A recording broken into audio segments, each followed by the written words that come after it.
Bom, aula estratégia de diagnóstico. Bom, muitas das vezes o carro chega na oficina falhando com a luz de injeção acesa, o que mais faz o mecânico perder tempo, e tempo é dinheiro, e tempo é vida, tá? É o cara não dominar realmente as coisas. Por exemplo, vamos lá, o cara vem aqui, né, o carro tá falhando, luz de injeção acesa, e ele consulta aqui, ó, e nós temos aqui uma saraivada de código de falha. Mas uma coisa que me chama mais atenção aqui, ó, por exemplo, ó, P1338, sensor de posição do eixo de válvula, interrupção, curto-circuito ao positivo. Isso tá certo, tá errado? Como interpretar um diagnóstico desse aqui? Como fazer um diagnóstico desse aqui para saber se é defeito no sensor, se é defeito no chicote, se é defeito de interpretação. Outra dificuldade é o seguinte, às vezes não tem nenhum código de falha, aí o cara não sabe por onde se direcionar, muitas das vezes dispensa o carro, dispensa o dinheiro, dispensa o serviço, porque ele se baseou, ele se limitou apenas a código de falha para se direcionar ao diagnóstico, e muitas das vezes ainda se direciona errado. Bom, e aqui ele está diante da joia da coroa, tá? Que é o que? A joia da coroa é o que? É todos os dados que a minha injeção eletrônica ela me fornece via software. Aqui, através desses dados, eu consigo enxergar o que a central está lendo e interpretando de cada coisa. É claro que para isso você precisa dominar profundamente como funciona o gerenciamento eletrônico do motor e como é a estratégia que o módulo de injeção eletrônica utiliza para gerenciar esse motor perfeitamente, para que esse motor tenha potência, tenha torque, pegue com facilidade e não venha apresentar nenhuma falha. Aí muitos vão dizer assim, doutor Revisão, eu sei interpretar isso aqui, ó. Eu sei que ó, uma pressão no coletor de 260. Eu sei o que significa isso. Bacana, você sabe ler, não sabe? Bacana, você pode até saber interpretar. Mas deixa eu te fazer uma pergunta. Você sabe a estratégia por trás desses números? O que a central entende desse número, dessa variação desse número?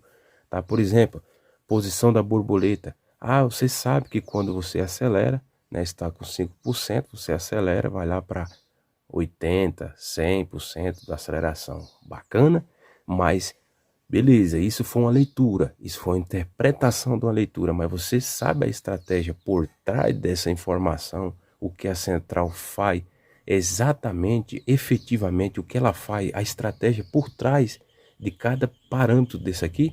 Bom, se você não sabe, com certeza você está perdendo dinheiro e está perdendo muito tempo. Porque lembre-se, o que dá dinheiro na hora de fazer diagnóstico, tá? Porque todos vão fazer diagnóstico. Uma hora ou outra o cara vai bater cabeça, vai trabalhar um dia, 2, 3, 4, 5, 6, a ver 10 dias nesse carro, ele vai achar o defeito. Porém, a minha pergunta é, quanto custou para ele esse tempo todo que ele levou, esse tanto de peça que ele trocou, o quanto custou para ele em horas trabalhadas, em dor de cabeça, tá?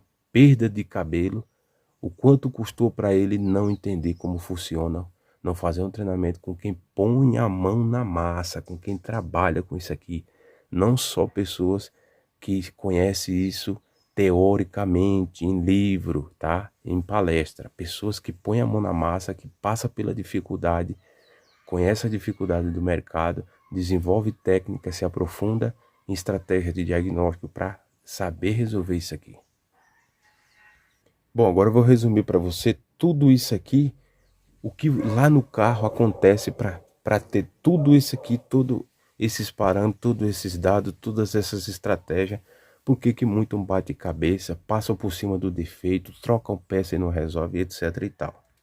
Bom, é aqui onde muitas pessoas aí no mercado oferecem treinamento e pecam nesse sentido. Não adianta nada você dizer para o cara que você vai fazer diagnóstico 10, 20 vezes mais rápido, utilizando osciloscópio, se o cara não conhece isso aqui, ó. O que é isso aí, doutor Visão? Isso aqui é o conjunto powertrain, tá? Que é motor do veículo, propulsor do veículo. Porém, como a gente sabe, os motores a partir né? Começou em 89, mas a partir dos anos 94 em diante, nós não temos mais, né, carburador. Então, ou seja, não é apenas um motor e um câmbio ali e a suspensão. Agora esse motor gerencia todo esse motor é gerenciado, todo o seu funcionamento, inclusive até a partida desse veículo só é liberada se ele for permitido pelo computador, né, pelo cérebro eletrônico. Então, como que você vai fazer diagnóstico 10, 20 vezes mais rápido com o osciloscópio? Ou muitas das vezes as pessoas falam que o scanner induz o mecânico ao erro se o cara não conhece a estrutura disso aqui. Para você fazer diagnóstico rápido, preciso, você precisa entender como aquele motor funciona. Lembre-se, mas eu estou trabalhando na injeção eletrônica, o que é que eu quero saber de motor? Sim, lembre-se, quem gerencia o motor é a central. Se esse motor não tiver perfeito, não tiver tudo certinho, eu vou ter lá na ponta também um defeito no meu funcionamento da injeção. Então, pessoal, para fazer diagnóstico com precisão e rapidez, você precisa dominar, tá? Pelo menos 4 áreas. Você precisa entender como o motor do carro funciona, tá? Pelo menos o básico. Você precisa entender sobre elétrica básica, você precisa entender sobre resistência, tensão, corrente, tá? Para que quando você se deparar com um defeito no carro, seja ele elétrico ou eletrônico, você entenda as coisas como funciona. Então não venham me dizer que com um osciloscópio eu consigo fazer diagnóstico 15, 20 vezes mais rápido, se muitas das vezes o cara não conhece como o motor do carro funciona, ele não sabe o que é resistência, ele não sabe o que é tensão, o que é corrente, o que é que acontece com essas diferenças de potencial. E aí na hora que ele vai para a tela do osciloscópio, ele até consegue captar o sinal, ver o sinal, mas muitas das vezes...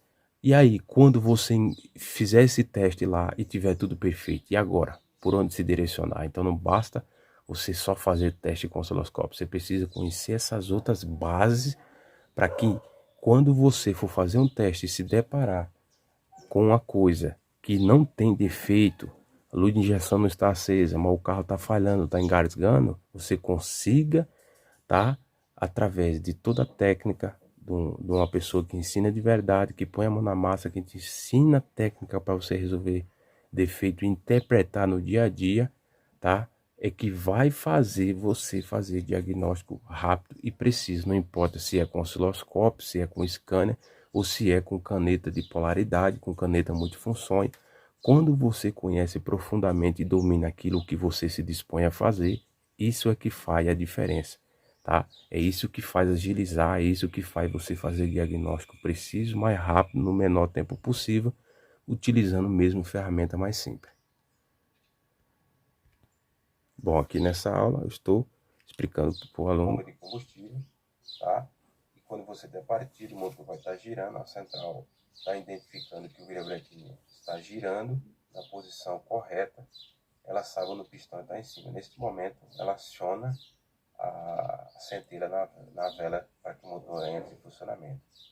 E aí, o que acontece? Para que isso aconteça, na hora que o motor está girando, a válvula de admissão está abrindo, deixando entrar ar para dentro do motor, enchendo o cilindro de ar.